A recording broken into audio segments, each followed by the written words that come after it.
अस्सलामुअलैकुम and welcome back to my channel. कैसे हैं आप सब? उम्मीद है कि आप सब खैरियत से होंगे। हाँ जी, तो ये सुबह का टाइम है और घर की जो है वो सफाइयाँ वगैरह हो रही थी एंड कि पता नहीं, मुझे तो ये आज तक समझ नहीं आई कि मेरे घर में मिट्टी किधर से आती है इतनी।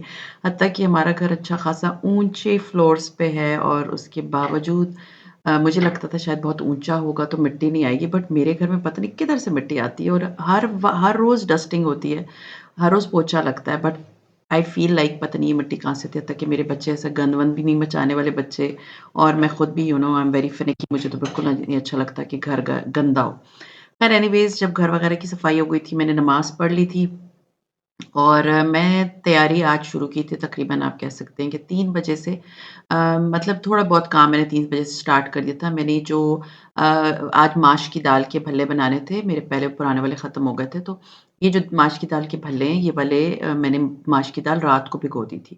तो अभी मैंने इसको ब्लेंडर में डाला, इसमें हरी मिर्च डाली, थोड़ी-सी पिसी हुई लाल मिर्च डाली, नमक डाला, ज़ीरा डाला। आपकी मर्ज़ी, अगर आपने ये सब कुछ नहीं डालना, मुझे अच्छे लगते हैं ये सारी चीज़ें और मज़े के लगते हैं ये वाले भल्ले मुझे बहुत ज़्यादा।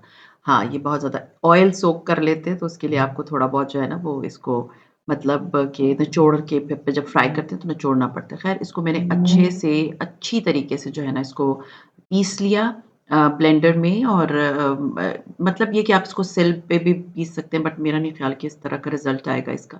तो अच्छी तरीके से मैंने इसको पीस लिया और मैंने इसको डोंगे में निकाल के साइड पे रखा है। मैंने अपनी बेटी को बोला बिकॉज़ अम हमारी जो इफ्तारी होती है ना, वो मैं और मेरी बेटी मोस्टली तैयार करते हैं और टेबल जो है ना मेरा बेटा लगाता है। तो उसको मैंने कहा कि इसको ना अच्छे से ना हैंड मिक्स विक्स विस्क जो होता है ना, फेंट लो, अंडा जिसे फेंटते हैं, उससे अच्छे से ज़रा फेंट लो ताकि फिटा जाए, इसमें एयर आ जाए। ख़ैर अभी मैंने पकोड़े बनाने थे और पकोड़ों के लिए जो है वो मैंने आलू कटवा के रख लिए थे। मैंने आप लोगों को बताया था मेरी हेल्पर जो होती है वो सारी चीज़ें सुबह ही काट देती हैं, तो फिर मुझे इतनी प्रॉब्लम नहीं होती है किचन में। ख़ैर मैंने ना इतनी बड़ी गलती की कि प्याज़ को ना लच्छेदार काटना चाहिए था। मुझे था कि चलो मैं इसको भी चॉपर में ही डाल देती हूँ। मैंने आलू तो चॉपर में डाल दिए क्योंकि मुझे आज लच्छे वाले जो है ना वो बनाने थे अपने लिए पकोड़े। जब मैं प्याज़ डाला ना तो बिल्कुल अच्छा एक्सपेरिमेंट नहीं था, तो नेक्स्ट टाइम मैं जो प्याज़ है ना उसको खुद ही बारीक-बारीक काट लूँगी और इसके साथ मिक्स कर दूँगी। ख़ैर हो तो गए थे, लेकिन बस वो बिल्कुल मलीदा बन गया था, तो मुझे वो इतने अच्छे नहीं लग रहे थे। ख़ैर एनीवेज़ मैंने इनको कर लिया क्योंकि आज जो है वो पकोड़े मैंने डिफरेंट बनाने हैं, आलू वाले तो मैंने बना लिए थे। बेटा मेरा आलू वाले खाता है। मुझे इतने ज़्यादा आलू वाले अच्छे लगते हैं, बट वो डेली आप आलू वाले खा भी नहीं सकते। तो बस इस तरह मैंने सारे चॉप कर लिए। अगर प्याज़ अलग से किया हो ना तो बहुत अच्छे पकोड़े बनते हैं। तो अभी तो ख़ैर मेरी मजबूरी थी, मुझे बनाने ही थे, ज़ाया तो करना नहीं था इसे। अदरवाइज़ आप इस चॉपर में प्याज़ों को ये आलूओं को अच्छे से चॉप करके उसके बाद वैसे इसमें डाल देना प्याज़ चॉप करके, तो ये बहुत ही अच्छे पकोड़े बनते हैं। तो ये जो है पकोड़ा मिक्स है, ये मैं वैसे तो संडे बाज़ार में जो मसालों वाली दुकानें होती हैं ना, वहाँ से लेकर आती हूँ, लेकिन इस दफ़ा मैं ये लेकर आई थी मेट्रो से। ये भी अच्छा है, नॉट बैड, ये बुरा नहीं है, बहुत अच्छा पकोड़ा मिक्स है। इसके बाद मैंने थोड़ी-सी इसमें अपने स्पाइसेस मैं ज़रूर डालती हूँ क्योंकि मुझे लगता है वो थोड़े-से फीके होते हैं। थोड़ी-सी मैंने मिर्चें डाल दी, थोड़ा-सा मैंने नमक डाल दिया और थोड़ा-सा मैंने जो है ना इसमें बेसन डाल दिया है और बेसन डाल के जो है ना मैं इसको तकरीबन मैंने आलू लिए थे, 2-3 आलू लिए थे, उसके अकॉर्डिंगली 2-3 चम्मच मैं इसमें बेसन डाल दूँगी और फिर मैं इसको अच्छी तरह से जो है ना वो मिक्स कर लूँगी। क्योंकि ये प्याज़ और आलू अपना खुद का ही इतना पानी छोड़ देता है ना, तो पानी डालने की बिल्कुल भी नीड नहीं पड़ती इसको। और लच्छे पकोड़े मैं इंशाअल्लाह ताला आगे आपको एक और लच्छे पकोड़े की रेसिपी दूँगी, वो बहुत मज़े के बनते हैं। ख़ैर आज का एक्सपेरिमेंट मेरे हिसाब से इतना सक्सेसफुल नहीं था क्योंकि आपको होता है कि रमज़ान में ही हम पकोड़े मोस्टली बनाते हैं, तो पकोड़े मोस्टली हम भूल भी चुके होते हैं। तो ख़ैर एनीवेज़ मैंने इसमें थोड़ा-सा और बेसन डाला और मुझे फ़ील हो रहा था कि ये जो बेसन है ना थोड़ा-सा इसमें कम डला है। हाँ जी, तो मैंने बेसन भी खोल के रख दिया। अभी मुझे बनाना था फ़ालूदा और ये मैं ना ग्रोसरी में लेकर आई थी लज़ीज़ा वालों का। मुझे था मैं ट्राई करती हूँ कि इनका फ़ालूदा कैसे होता है क्योंकि मेरे हस्बैंड जब होते हैं ना तो वो रात को बाहर ले जाते हैं जहाँ पर भी खाना-पीने का दिल चाहता है। मुझे था ये नहीं होंगे तो मीठा खाने का दिल चाहेगा तो चलो मैं ये कोई ना कोई चीज़ उठा लेती हूँ। तो ये फ़ालूदा मैं लेकर आई। अब मैं आपको बताऊँगी वर्डिक्ट कि किस तरह का था। ख़ैर इसमें फ़ालूदा की बड़ी ईज़ी रेसिपी है, आपको कुछ भी नहीं करना सिर्फ़ 4 ग्लास कप जो है ना मैंने इसमें दूध डाला और 1 कप इसमें पानी डलेगा, दैट्स इट और इसमें कुछ नहीं और पानी को उसने आपने उबलने रख दिया जब दूध जो है ना नॉट पानी सॉरी जब दूध उबलने लग गया ना तो उसके अंदर ये जो फ़ालूदा का मिक्सचर है ना, वो डाल दिया। इसके अंदर 2 पैकेट्स थे, एक फ़ालूदा का मिक्सचर था और एक इसके अंदर जेली का पैकेट था। इससे पहले बहुत पहले मैंने जब यूज़ किया था उसमें जेली का पैकेट नहीं था, लेकिन इस वाले में जेली का पैकेट था, तो आप लोग ना एक दफ़ा देख लें कि इसके ऊपर जेली का पैकेट मेंशन होना चाहिए, वरना आपको जेली अलग से खरीदनी पड़ेगी। ख़ैर मैंने इसके अंदर जो है ना ये इसको चलाते हुए जो है ना आपने ये मिक्सचर डाल देना लज़ीज़ा का। वैसे मैं इस तरह डब्बों वाला स्वीट डिशेज़ नहीं यूज़ करती, लेकिन मेरा बहुत अच्छा एक्सपीरियंस था, ये बहुत मज़े का बना था। तो बस मैंने इसको अच्छी तरह से पका लिया और पकाना इतना है कि ये जो है जो इसके अंदर जो सवइयाँ होती हैं ना मोटी वाली, वो अच्छे से जो है ना वो पक जाएँ क्योंकि वही कच्ची होती हैं, बाकी तो और चीज़ में पकानी नहीं होती, कस्टर्ड सा होता है और बस ये बन गया और उसके अंदर ड्राई फ्रूट्स होते हैं और ड्राई फ्रूट्स भी सही थे, ताज़े ही थे। पर मैंने इसको अच्छी तरह से जब पका लिया, मतलब देख सकते हैं कि किनारों पे जो है ना इसकी मलाई जो है ना वो जमना शुरू हो गई थी। बस ये हमारा जो है मिक्सचर वाज़ रेडी एंड बहुत अच्छा था। I don't remember the price, आप जाएँ तो आपको बहुत अच्छी प्राइस में मिल जाएगा और एक आपके एक डाइनिंग टेबल के ऊपर जब आप अफ़तारी लगा रहे होते हैं ना, तो बहुत खूबसूरत सी एक लुक देता है।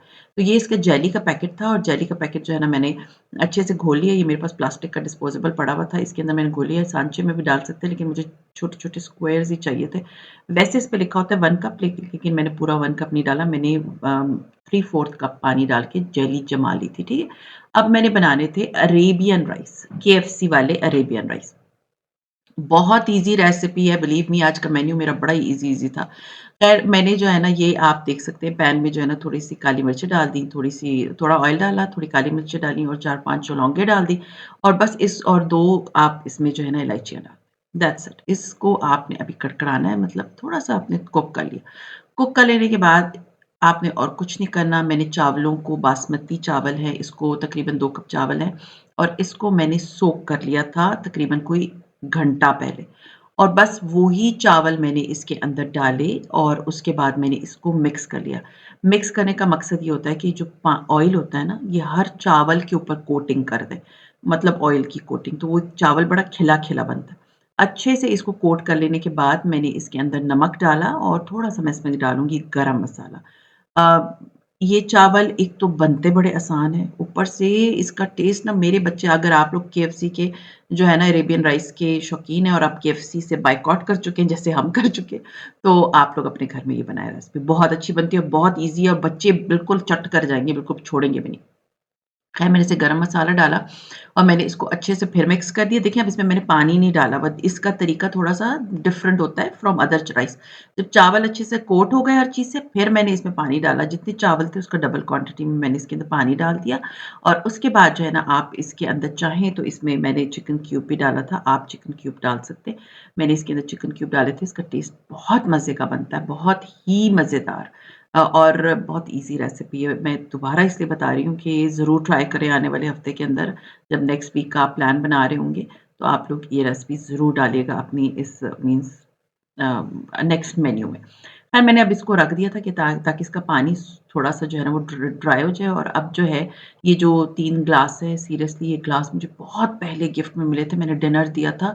बहुत पुरानी बात है, I think my daughter was 2-3 years old और उस डिनर पे ये ग्लास मुझे मिले थे, कॉफ़ी मग्स। मैंने कभी इन्हें यूज़ नहीं किया, कभी भी नहीं और आज मुझे जो है था कि चलो आज मैं इसको यूज़ करती हूँ फॉर माय फालूदा।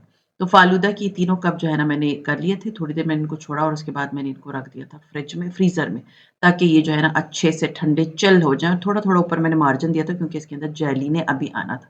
तो मैंने इसको फ्रीज़र के दरवाज़े में इसलिए रखा है ताकि थोड़ा-सा सिक्योर हो जाए। ख़ैर एनीवेज़ जब ये मैंने फ्रीज़र में रख दिए, चावलों को मैंने चेक किया, चावलों के अंदर जो है ना वो पानी ख़त्म हो गया था। ये देख सकते हैं बस हल्का-सा रह गया था और इसको मैंने जो है ना दम पे रख दिया। उससे पहले दम पे रखने से पहले जो है ना मैंने इसके ऊपर डाल दी थोड़ी-सी हरी मिर्चें जो कि इसको बड़ा मज़े का टेस्ट देती हैं, बिलीव बहुत मज़े का टेस्ट देती हैं। और थोड़ा-सा ना फूड कलरिंग, आप फूड कलरिंग के 2 तरीके, एक थोड़ा-सा प्याले में चावल निकाल के फूड कलर डाल के तो वो इसके ऊपर एक साइड पे रख दें, वरना मैंने तो ये ढक्कन से येलो फूड कलर जो है ना वो निकाल के तो वो मैंने डाल दिया था, ठीक है? और डाल लेने के बाद बस फिर इसको दम पे रखा मैंने तकरीबन कुछ 14 से 15 मिनट के लिए और दम के बाद जो है ना हमारे चावल रेडी हो जाएँगे। तो ख़ैर मैंने चावलों को एक तरफ दम पे रख दिया और दूसरी तरफ जो था मुझे था कि पकोड़े बनाना शुरू कर देती हूँ पकोड़ों के लिए। जो कि मैंने मिक्सचर बनाया हुआ था, बस मैंने वो सारे पकोड़े इसके अंदर डाले। आप लोग मुझे बताएँ कि आपकी मेन्यू में क्या-क्या था? मैं तो ख़ैर आप लोगों को मैंने पहले भी बताया हुआ था कि मैं अपना पूरा नेक्स्ट वीक का मेन्यू बना लेती हूँ। मुझे पता होता है कि मैंने कौन-कौन सी जो है ना चीज़ें बनानी है और वीकेंड्स पे मैं क्या करती हूँ कि मैं जाके फिर वो ग्रोसरी खरीद लेती हूँ।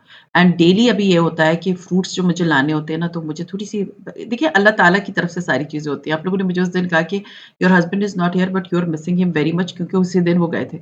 लेकिन मैं आपको एक बात बताऊँ अल्लाह ताला रास्ते भी खोल देता है। अब जब मैं तलाल को लेने जाती हूँ ना, जब स्कूल से पिक करने जाती हूँ, तो मैं बा उसको पिक करने से पहले जाके ना उधर फ्रूट वाली शॉप से जाके फ्रूट चाट का सामान लेना होता है या कोई भी सब्ज़ी लेनी होती है ना, तो वो मैं लेके आ जाती हूँ। इतनी मुझे आसानी हो गई ना और मुझे होता है कि चलो अच्छा है, मेरे लिए भी अच्छा है कि मैं क्योंकि मैं ड्राइविंग कर ही नहीं रही थी। मैंने आप लोगों को बताया था कि मुझे vertigo I am a vertigo patient तो मुझे ना थोड़ा-सा डर लगता है शुरू में तो डॉक्टर ने मुझे 6 मंथ्स के लिए कहा था कि यू कैन नॉट ड्राइव। लेकिन अब मुझे था कि चलो अच्छा है मैं थोड़ी-थोड़ी ड्राइविंग कर रही हूँ, तो थोड़ा-सा मेरा हाथ भी जो है ना हत्ता कि आपको यकीन नहीं आएगा मैं पिछले 14-15 साल से ड्राइविंग कर रही हूँ and I am a very good driver. मैं हाइवेज़ पे भी जब हम ट्रैवल करते हैं, मैं अपने हस्बैंड के साथ ड्राइव करती हूँ। बट ये है कि वर्टिगो की वज़ह से ना मैंने ड्राइविंग को थोड़ा-सा ना साइड पे कर दिया। ज़रा रेसिपी की तरफ आते हैं, दोबारा इन बातों पे आएँगे। ये रेसिपी अब देखिए अब मैंने जो है अरेबियन राइस की सॉस बनानी है, उसमें मैंने डाल दिया चिली गार्लिक सॉस, थोड़ा-सा डाला चिली सॉस और थोड़ा-सा डाला सराचा, ठीक है? आप चाहे तो केचअप भी डाल सकते हैं, मेरे पास केचअप नहीं था तो मैंने नहीं डाला, बस दैट्स इट। ये सॉस जो होती है ना अरेबियन राइस की ये रेडी हो गई क्योंकि ड्राइड राइस से चावल होते हैं, तो ये रेडी हो गई, ठीक है। अब ये मैंने चावल चेक किए, चावल मेरे बिल्कुल रेडी हो गए थे। दूसरी तरफ मैं पकोड़े फ्राई कर रही हूँ, साथ में जो है मैं आलू वाले पकोड़े भी फ्राई कर रही हूँ, वो मेरे बेटे के बड़े फ़ेवरेट हैं, वो दूसरे पकोड़े नहीं खाते प्याज़ों वाले। तो अब देखिए ये अरेबियन राइस के जो चावल रेडी हो गए हैं और इसके अंदर मैंने थोड़ा फूड कलर मुझे था कि मुझे ज़्यादा डालना चाहिए था, थोड़े से कम हो गए थे। ख़ैर एनीवेज़ साथ जो है ना मैंने ये चावल जो है वो निकाल लिए। चावल जो है वो डिश आउट कर लेने के बाद ये होता है कि ये थोड़ा-सा खिल जाते हैं। और इस डिश के बारे में जो है मैंने आप लोगों को नहीं बताया था, ये मैं सीएसडी से लेकर आई थी और ये जो देचकी आप पीछे देख रहे हैं ना, ये भी मैं सीएसडी से लाई थी। तो ये दोनों जो है मैं लेकर आई थी और ये जो चावलों वाली है ना देचकी, इसमें कम से कम 2 अच्छे खासे चावल बन सकते हैं, आप देख सकते हैं। क्योंकि हम तो 3 लोग हैं, मैंने तो तकरीबन आप कह सकते हैं डेढ़ कप के बराबर चावल बनाए थे। इसमें बड़े आराम से 6, 7, 8 कप के बराबर चावल बन सकते हैं। ख़ैर वो चावलों को मैंने निकाल के साइड पे कर दिया और साथ में मैं पकोड़े भी फ्राई करी थी। पकोड़े जो है मेरे साथ-साथ फ्राई हो रहे थे और फिर मुझे था कि मैं इसमें जो है अरेबियन राइस के लिए अब आप कहिए कि मैं इसके अंदर चिकन क्या डालूँगी, तो मैं डाल रही हूँ सबरोसो की चिकन, ठीक है? आप किसी भी ब्रांड के चिकन ले सकते हैं, सबरोसो की चिकन ले सकते हैं, केएनएन सबरोसो की ना थोड़ी स्पाइसी होती है, तो ये आप लें, केएफसी स्टाइल की होती है और बस इसको आपने फ्राई कर दिया नॉर्मल आँच पे मीडियम टू हाई पे करें, बहुत ज़्यादा हाई पे मत करें वरना ये जो है वो अंदर से कच्ची रहेगी। तो वो मैंने साइड पे फ्राई होने के लिए रख दिया और फ़ालूदा जो था ना, वो अभी इफ्तारी के टाइम क्योंकि करीब आ रहा था, तो फ़ालूदा जो है ना वो मैंने जो है वो उसके अंदर ये जेली हमारी जम गई थी, तो मैंने कहा कि मैं इसमें डाल दूँ। फ़ालूदा इसमें बच जाता है, ठीक है? अभी 2 कप के बराबर बच गया था और बाद में मेरी बेटी ने उसको फ्रीज़ करके तो आइसक्रीम बना के तो उसने खा लिया था। ख़ैर ये मैंने chicken nuggets not nuggets sorry chunk is not chunks chicken pieces I don't remember the name yes इसका नाम क्या था मैं भूल गई हूँ। तो आप जब जाएँगे ना तो आपको समझ आ जाएगी।